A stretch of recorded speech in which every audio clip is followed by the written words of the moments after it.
নমস্কার, আমি সন্দীপ। চলো যাই বেড়াতে ইউটিউব চ্যানেলের পক্ষ থেকে সকলকে স্বাগত।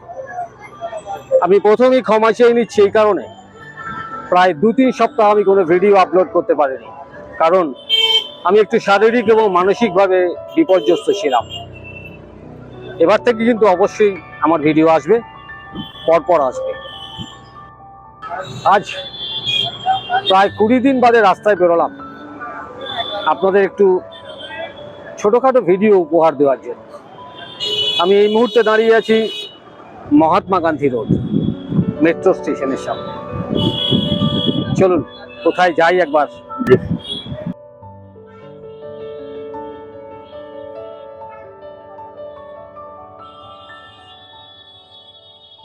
আমি এখন দাঁড়িয়ে আছি ঠিক Mahatma Gandhi road gate number 2 metro স্টেশনের সামনে। এখান থেকে আমি যাব একটু আগে সামনের দিকে, মানে টুয়ার্ডস গিরিশ পার্কের দিকে। চলুন আমার সঙ্গে হেঁটে, কতক্ষণ লাগে একবার দেখি।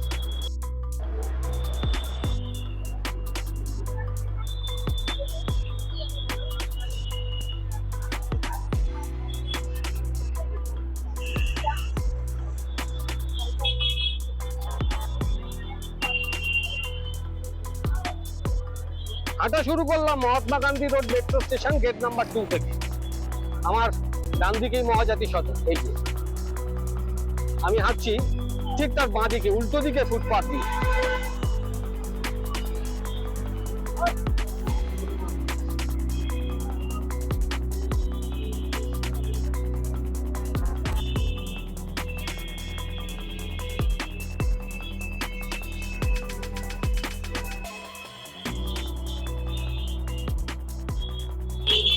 আমার হেঁটে সময় লাগলো ঠিক 2 মিনিট। এই হচ্ছে রাম মন্দির ক্রসিং, এই সিগন্যাল রাম মন্দির সামনেই। আমি চলে এলাম মহাত্মা গান্ধী মেট্রো স্টেশন 2 নম্বর গেট থেকে রাম মন্দির ক্রসিং এর সামনে। এই হচ্ছে মুক্তারাম বাবু স্ট্রিট। এই রাস্তাটা চলে গেছে সোজা বিধান সরণির দিকে, আর এই রাস্তাটা চলে গেছে সোজা রবীন্দ্র সরণি মানে চিতপুরের দিকে। আমি আজকে এসেছি কলকাতার এক বিখ্যাত সিদ্ধি বিনায়ক মন্দিরে। চলুন, এই মুক্তারাম বাবু স্ট্রিটেই অবস্থিত সিদ্ধি বিনায়ক মন্দির। এই সেই বিখ্যাত ফুচকা। অনেক জায়গায় তো ফুচকা খেয়েছেন, এখানে একবার খান। আমি খেয়েছি, অসাধারণ, দারুণ খেতে। আপনারা যারা এই সিদ্ধি বিনায়ক মন্দিরে আসবেন মেট্রোতে করে, যেখান থেকে মেট্রোতে উঠুন, নামবেন মহাত্মা গান্ধী রোড মেট্রো স্টেশনে। আর যারা বাই রোডে আসবেন তারা নামবেন রাম মন্দির স্টপেজে। রাম মন্দির স্টপেজে নেমে মুক্তারাম বাবু স্ট্রিটে ঢুকে পড়বেন। সেন্ট্রাল এভিনিউ আর রাম মন্দির ক্রসিং থেকে মুক্তারাম বাবু স্ট্রিটে ঢুকে মাত্র 1 থেকে 1.5 মিনিটের রাস্তা। চলে এলাম সিদ্ধি বিনায়ক মন্দিরের সামনে।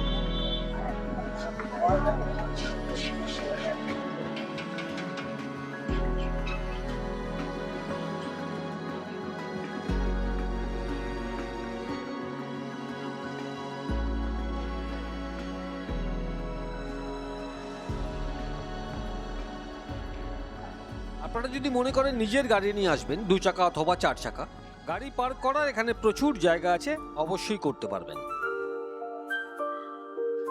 এই সিদ্ধি বিনায়ক মন্দিরে আপনারা আসতে পারবেন, মানে খোলার টাইমিংটা আপনাদের বলে দিই। সকাল 6টা থেকে দুপুর 1:30 থেকে 4:30 পর্যন্ত বন্ধ, আবার 4:30 থেকে রাত্রি 9টা পর্যন্ত। প্রতিদিন কিন্তু এই মন্দির খোলা থাকে।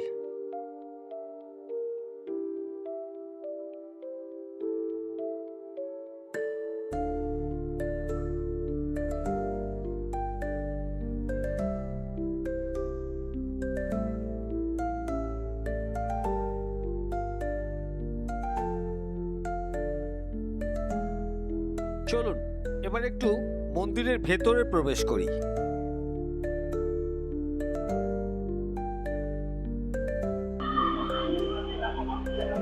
সুন্দর জুতো রাখার ব্যবস্থা আছে, আমি আমার জুতোটা রাখলাম। জুতো ঠিকঠাক জায়গায় রেখে এখানে বেসিন আছে, আপনারা হাত ধুতে পারেন। আর যারা পুজো দেবেন বলে ঠিক করবেন, তারা এখানে অনেক কিছু পুজোর সামগ্রী আছে, নিয়ে গণেশজিকে অবশ্যই পুজো দিতে পারেন।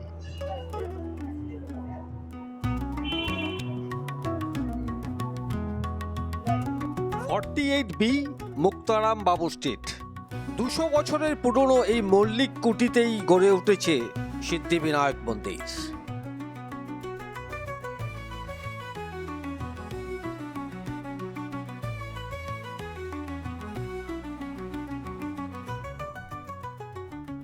মন্দিরের অন্দরে প্রবেশ করেই আপনাদের ডান দিকে চোখে পড়বে দুই ব্যক্তির।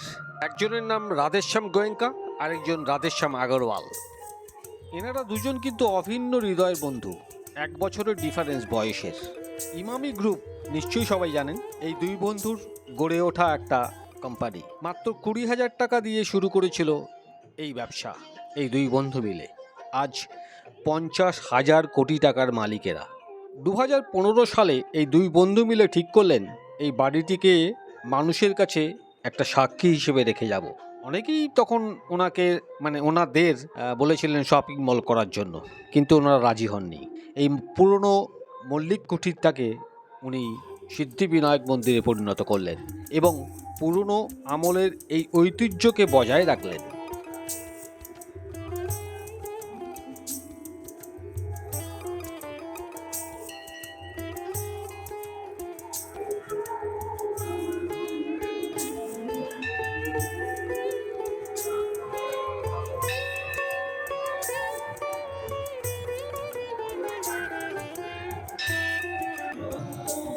প্রত্যেক দিন সকালে এরকমভাবেই টাটকা ফুল দিয়ে সাজানো হয় গণেশজিকে। দেখুন কি অপূর্ব, কি অসাধারণ।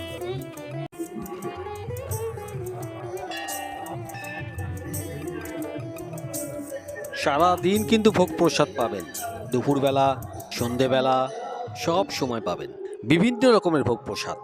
খিচুড়ি, পোলাও, পায়েস, এক এক সময় এক এক রকমের ভোগ প্রসাদ।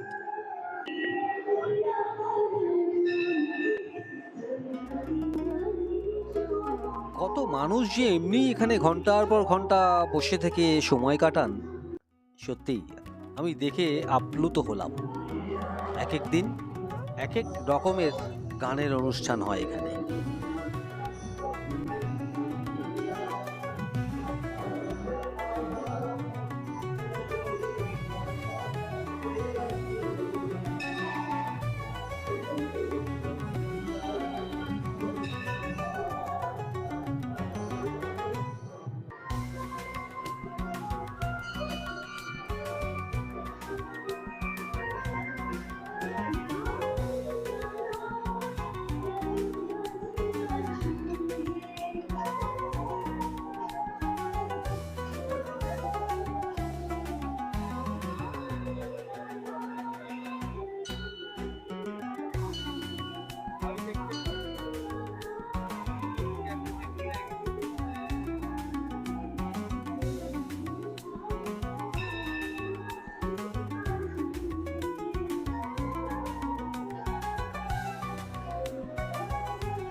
সিদ্ধিবিনায়ক মন্দির প্রদক্ষিণ করে আমি বাইরে বেরোলাম।